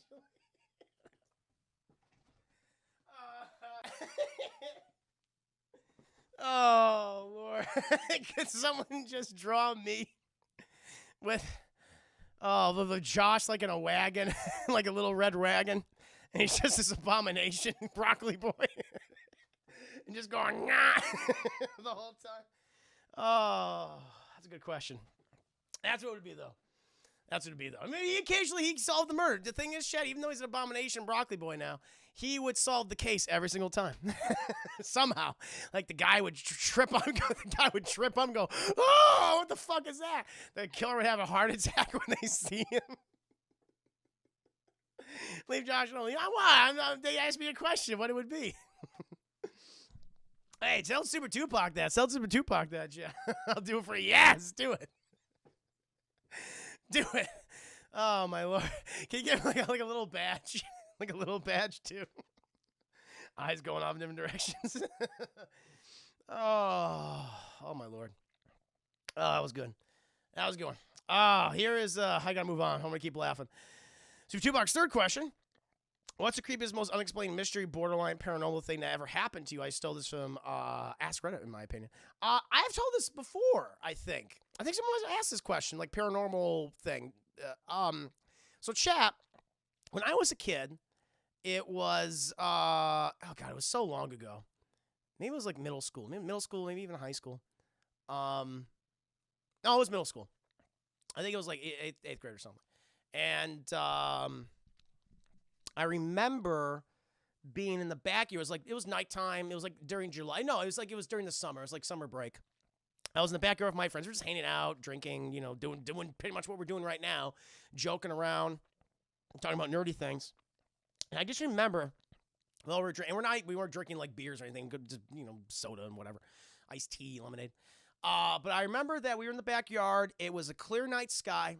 You saw all the stars and shit. And while we were talking, chat, it was like the sky just came, like it was just bright, like the sun was literally shining down on us. Chat, like 1,000 LEDs were pointing down on us, and I remember this. It was off. It was like it went boom. It was like on and then off, and I just remember I was like, we were just fucking freaked out when that happened. And there was no lightning. There was no storms that night. It was not cloudy, chat. There was no rain. But I remember even the neighbors coming out of their house and going, "What was that? What was that?" And I think it was aliens. It's not crazy, but I honestly, like a UFO. I don't know what it was. Never saw it. I just remember these bright lights right above us. It was like middle of the day. All of a sudden, it was like, what the fuck? And then it was gone in an instant. And we all saw. Did I yell Shazam? Yeah, right. And it always stuck with me to this day. Yeah, car alarms were going off because of it. I don't know how fucking light can make a car alarm go off, but that's what did it. Car out of space, yeah. Hope I don't mutate into an abomination monster. I got my mind wide. I'm a whole different. I'm not the original Chris, chat. You know too much. But yeah, that always stuck with me. It was, I don't know, maybe it was alien, maybe they're just fucking watching. It was one of these maybe it was like, hey, let's scare these little fucks. See what happens. I never forget that. Paranormal, like other than like ghosts and shit, nah, no ghost stuff. No ghost stuff. I believe that there is it's obvious. I think there's obviously intelligent life out there. They're probably observing us, chat, probably fucking around with us all the time. Because why wouldn't you? We're goddamn, mud people on this little mud ball of a backwater world. Of course they'd be fucking with us half the time. So, yeah, I think that's probably what happened. To be fair, there was UFO landing in a neighboring town, a small town called Kelly. Yep. See, I think it happens. Flash of light you saw in the sky was not a UFO. Swamp gas from a leather balloon was trapped in a thermal pocket and reflected light from Venus. That must have been what it was. Obviously. We didn't see a UFO. It wasn't even a UFO. It was just this light. Like 1,000 LEDs. It was like, boom, daytime, boom, no longer, and then nighttime again. I was like, what the fuck was that? I didn't even see a ship or anything. Nothing like just light. Battery liquefied-based light was weight, not saying that it can make a caramel go off. Yeah, no, I just remember they going, beep, beep, beep, like several car alarms going off. Yeah. That always stuck with me. But yeah, that's my question. And I answered this question last time, Super Tupac. You know what? Because Super Tupac was asking me, who's your favorite person in the chat? You want to know? It's you, Super Tupac. You're my goddamn favorite. That's right. Since you want to know so much, I see what you're doing. It's you. It's all for you, Super Tupac. It's all for you. Oh, Lord. Here we go. Now we're going to move on to, just stop lying. he keeps asking this question. I'm like, I don't know what he wants from me. There you go, that one. He's super sus Tupac, chat. Super sus Tupac, always sus. Always super sus. Oh, my Lord. Here we go, chat. This is, now we're going on to Color Me Hazel. The answer is Ray Romano, but out loud.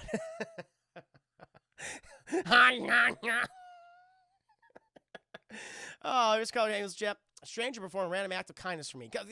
Thank you again to Super Tupac for being a subscriber on my channel. Thank you for being a Juicy Cancer subscriber. Appreciate that.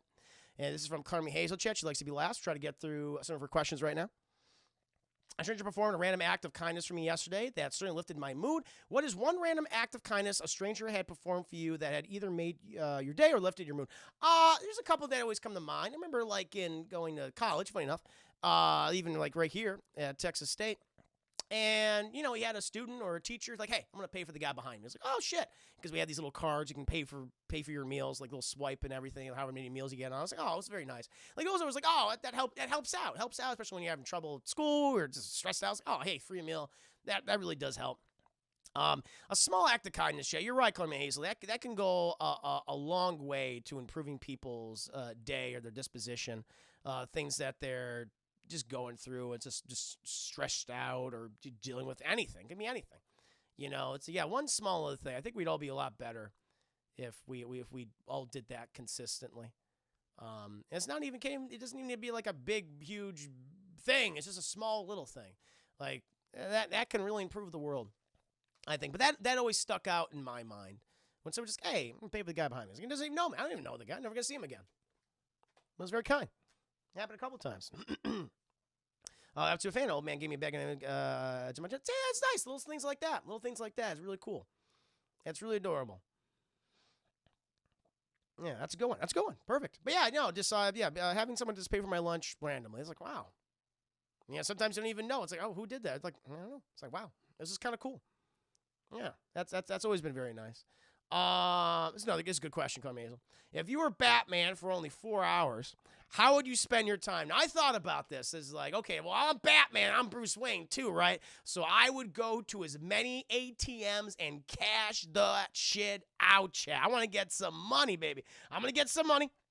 And I'm going to go to the bank and get as much money out of there as I'm allowed, Chad, okay? And I'm going to stash it. I'm going to stash it at my place. The thing is, I'm worried about it. Is just like, because he's the greatest detective on the planet. So I got to be careful with this shit. So I can't do any, because I thought, I would just transfer the money to my bank. I ain't fucking doing that because he's going to know my name.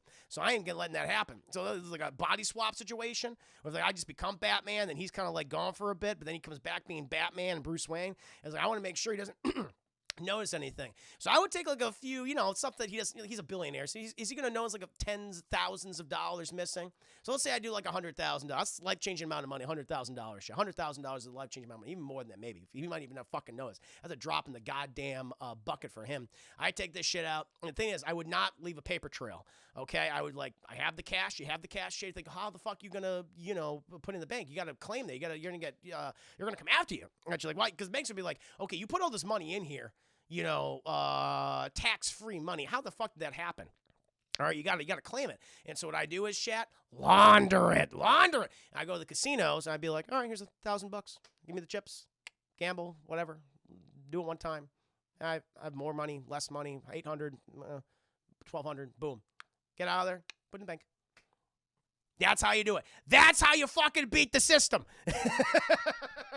That's how you beat the system, chat. I would just take enough where, like, this guy cannot come after, because you bet your ass, Batman, if I put it, he's like, who the fuck is Christopher J. Herman? He'd break through my fucking window, go, ah! And he'd beat the shit out of me. He's like, wow, how do you know my money? Where's my money? He just beat the shit out of me, chat. And I could do that only 4 hours, easy.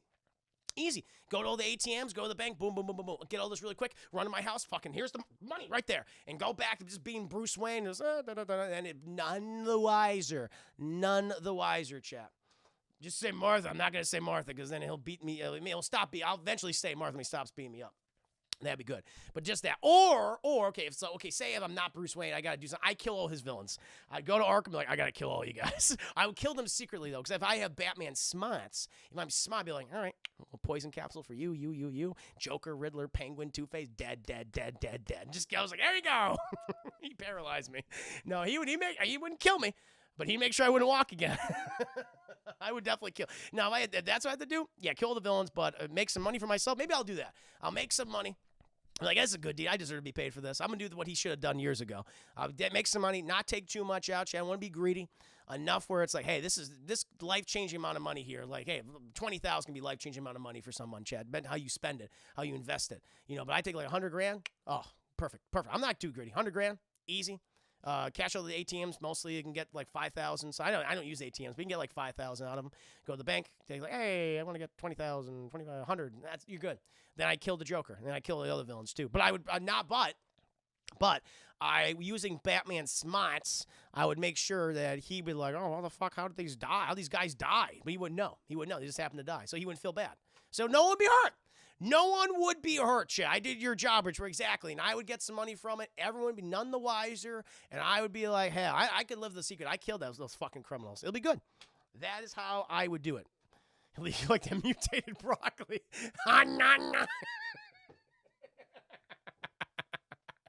It'd be perfect.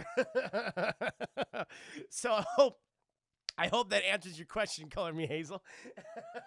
I only have 4. I'm Batman, though. That's all the time I need. So no, because you know why? That wouldn't be good. Because that's like that movie, The Cobbler, with Adam Sandler. Like, I'm gonna pretend to be this guy, Dan Stevens, and have sex with this woman. It's like I'm not that guy. That's like rapey rape. I don't want to do that. So I want to be respectful. I'm not going to do nothing like, I'm just going to kill. Listen, Naya, I'm just going to kill a couple people and steal some money. I don't want to rape anybody. I'm just going to kill some people and steal some money and launder it. Right? I have limits. I have a code, just like Batman. Yeah, it just got dark. As you do. So it's good. That's a very good question, Hazel. I really do like that one. That was a fun one. That was a fun one. I like everyone's responses to it too. That's what I would do. Take care of the villains, make some money for myself, launder the money. Perfect. Perfect, chat. Easy fucking peasy. Here we go. This is a good question. This is another kind of related to the first one. From Carmi Hayes, the Juicy Rape. God, no. Murder?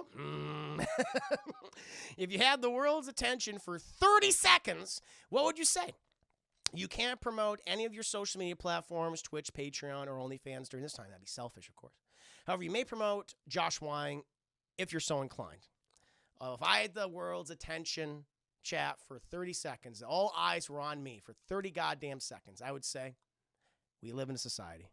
Thank you, everybody. Bye, Josh Wine. Bye now, chat. It's made with real, authentic tears. It makes you sadder. Bye. And I'd leave. I'm out. Whispers.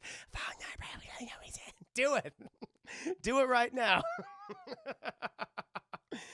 Imagine there's no heaven. No, what I would do, I wouldn't say no magic, I can tell you that much. I would do it related to your original question, Hazel. I'm not going to make some grand statement saying, hey, everybody, fuck Trump, woo, all that, or what have you. Or, I'll just say, like, do one small kind thing a day. If we all do one small kind thing a day, we can make a lot of people happy. Can make them feel better about ourselves. I'm not asking you to go out there and donate tens of thousands of dollars to something. I'm not asking you to do these, these Olympian-sized tasks. Just do one small thing a day. Make someone happy. Improve their life a little bit. And pass that on. Do that, and the world will be a better place. It'll be a happier place for someone. For a lot of people. One small thing. That's what it is. That's really what it is. Because I'm not going to say, like, I'm not going to be scolding. Just do one thing. Just one thing every single day. And we'll be better. It would be. I think that is do 2 kind things and 1 bad thing. 2 steps forward and 1 step back. As we got on each other. Ted Cruz, fuck. Yeah, I wouldn't even do that. I would even not even be negative. I'm like, I'm Ted Cruz. Yeah, fuck him, of course. But I'm just like, just do one small good thing. One small thing. Improve someone's day. It's just good. It's just good to do it. It'll make the person feel good. You'll be a better person for it. It's healthier for you mentally, emotionally, as it is for them. Okay, there's always a benefit to it. There's always a benefit to it for everyone across the board. I think that's what you do. That's what you do. Like because you have the world's attention for 30 seconds. It's like you're like make this statement, and they'll be like hashtag whatever. I'll be like, no, just do something kind. That's it. That's all you can say, I think. Really, chat. That's what I would do. Also, buy Josh Wine. He'll make you sadder. Buy Josh Wine. Made with real, authentic tears. That's what you do. Another question. This kind of related to the Batman question. The Carmi Hazel. If you were stuck in a room with your billionaire doppelganger you had just met, what would you do? In this scenario, no one knows where you guys are. There's no way of getting out. There's no cell phone or internet connection. You may promote Josh Wine in this scenario if you're so inclined. You know what? The thing is, you think I'd just kill him and I assume his identity. It's like, that'd be too hard. because I don't know who this guy is. He's a billionaire for a fucking reason. It would be too difficult. Oh, this question, you guys have stayed in the room forever. You will be able to leave with the 12 of us being trapped. Gotcha. It's like with Batman. It's like, okay, I know his password and shit. He has those down. So I can go to the bank. I need $20,000. Like Miss Wayne's like, oh, I'm Bruce Wayne. I can get that. But like this billionaire, I don't know who this guy is. It would make it complicated. And so it's like, yeah, do you think the obvious answer is, oh, I kill him and I assume the identity, I hide the body somehow. But that takes a lot of fucking work. And they'll find like, you're not this guy. You're not him. They would know. So I would just at that, you know what? It's a simple answer. It's a boring answer, but it's like I'd get to know the person. Like, that's cool. We look alike, and just talk. Honestly, because it no matter what the situation is going to be, it's a monkey's paw situation. What's going to happen? It's going to come back on you. Like you wish for all these things. You have the opportunity. You got to do one really bad thing. It's gonna go right back in your face. It's all going to come down. It's very much a monkey's paw situation. Could have made drug money. If I had the world for such a guy, I tell everyone to give me money. No, that might happen. Somebody might do that. Yeah, I mean, there's so many facets to what this guy is. He married? Yeah, what does he have? He's a business. Is like drug king? He could be a criminal. Could be a billionaire criminal. Could be like a Pablo Escobar kind of guy. Like I don't know. It gets complicated. Like I want to get to know the person and be like, all right, and just leave because I'm like, it could be very dangerous for me. More dangerous for me, I think, than that individual. Honestly, Or like he is a criminal, be like, oh, I can, assume your identity and go on the goddamn lamb. I just gotta take you out of the way. So, I would not want to fuck with them. Honestly, I'm thankful I'm in a pretty good place. Of course, you want to be more economically secure. Who doesn't? Who doesn't, chat? To feel comfortable and for your significant other and your children. I mean, who doesn't want that? But there's a risk. Trying to take out your doppelganger. You never know what you might have. Because he gets to know the guy for 11 hours and kills him in the last hour. I mean, maybe he's like, oh, this life is just too good. Ooh, it's just too good. All right, come here. And I got to kill him. Kingpin Larry, welcome back to the stream. Hope you're doing very well. Good to see you. Because I have a Highlander style battle with your doppelganger. That'd be kind of cool. Only be one, Sean. Who wants to live forever? Who wants to live forever? Good song, Queen. That was good. I think you sent another question earlier, calling me. Hey, let me get to that question. I think you did another one, a last one. Let me get to it. You did. Here it is, chat. Here it is. I did not prep for this one. So let me think about this. This will be the last one for the day. You have a button. Every time you press this button, you receive $1 million. But every time you press this button, someone in this world, a person you have no interaction with, will die a horrible death. Oh, it's the movie, the button. The button movie, Warner? Remember, this death has some sort of impact on your life. Do you press the button and deal with the consequence, or just live a life as it was before the button came in your life? Monkey's paw. No. It's gonna be bad. The box. That's it. The box. Yeah, don't do this. Yeah, I want fucking weird Frank Langella, Two-Face Frank Langella. I was like, nah, fuck, get out of my goddamn face. No. I'm not gonna do it. It's gonna hurt other people. I ain't gonna do it. I mean, we say this, obviously not, but it's like, nah, nope, not gonna do it. Yeah, it could happen to some random schmuck out there, but it's just the consequence. The impact. You said the impact. You said it will impact me. There's a potential for that impact. Could be positive. Could be negative. Mostly negative, I imagine. But there's consequence, and anytime you have consequences, like I ain't fucking with that. That is a Twilight Zone shit right there. I ain't doing it. No. You can it'd be $1 million, $1 billion. I'm like, nah. Yeah, well, I'm not gonna enjoy that $1 million if something else happens to me and my whole life is ruined because of it. I have $1 million, but everything, I'm ostracized by society. There's too many unknowns. And that's I'm pressing the button 2,000 times. YOLO, no. No. Once again, bro, I pressed that button 50 times. Nah, fuck, nah, I couldn't do that. No. I mean, I don't sound like the morally high grounds. It's like you just consequences. It's like it's a monkey. It's literally a monkey's paw. It's like, yeah, it's good. Then this other thing happens, and that's not. Yeah, it's just too scary. That is Twilight Zone stuff, and I don't want to mess with it. I ain't gonna mess with it. Everyone dies every day, though. Yeah, but I'd be like, I killed that guy. I killed my mom. I killed my aunt or whatever. I was like, kill my friend. Yeah, I feel really bad. It'll take out people you care about or cause something horrible. Exactly. It's going to cause something horrible and then make everyone else's lives horrible. That's what's going to happen. And you say it had an impact. Could be negative, could be positive, but I just don't know. Ain't fucking with it, chat. I can't do it. You don't know it. I wouldn't know who it is though, but it would impact me in some way. You said it would. That's the part of your question. So I wouldn't know. Okay, so I wouldn't know the person. All right, I don't know who they are, but it would impact me in some way. That's the thing I'm concerned about, because maybe it has a positive impact. Maybe it's like, hey, you're the biggest streamer out there now, Chris. Yay! Because maybe Ninja got or whatever. It's like, and they're like, oh, we want all the ninjas people. Like, we found this guy, Juicy Herman, Mr. Evans. He seems kind of fun, and it's like, oh, of all the success and everything, but.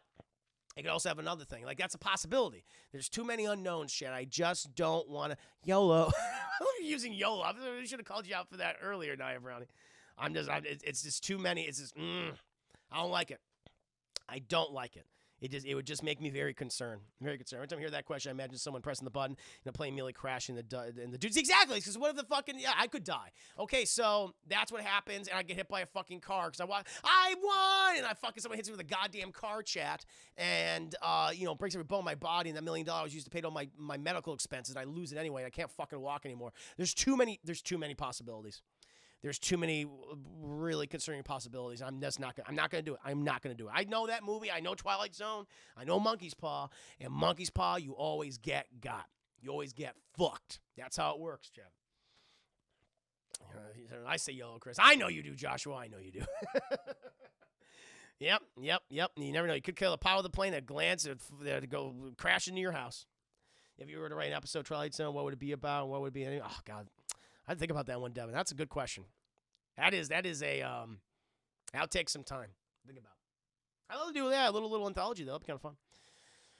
Get my deathbed as a little old lady and then press it, killing whoever is in charge of North Korea or any other. But you don't know who it's going to kill. That's the thing. It's random. It's random. So you don't know. Maybe you'll eventually get, but after how many presses? So that's the thing that's concerned. But good question, Gummy Hazel. I always like your questions because they really make me think. It's like, how would I handle this situation? Everything from Batmans to doppelgangers to death buttons, Jeff. Gummy Hazel. Thank you, Carmen Hazel, for being a subscriber on my Patreon. Thank you so much for your support, and to everyone with their support tonight. All my patrons right here. Thank you again, Carmen Hazel, Super Tupac, Corbin, Osnick, DeCarlox, and Vanny, and of course everyone else is subscribed to my Patreon. Thank you, whether you're a $1 subscriber or a $25 subscriber. Thank you for your generosity. I do appreciate it. It's hip to be square. Press this button. No. Oh, no. Chat, I did say I was going to do some songs tonight, but I'm starting 8-Bit Crumbs in 25 minutes. So I don't have any time to that, but I will do some songs tomorrow. When I do my watch party for WandaVision, chat, that's when we'll do it. I do have to bid you farewell, though. I want to thank everyone for the support.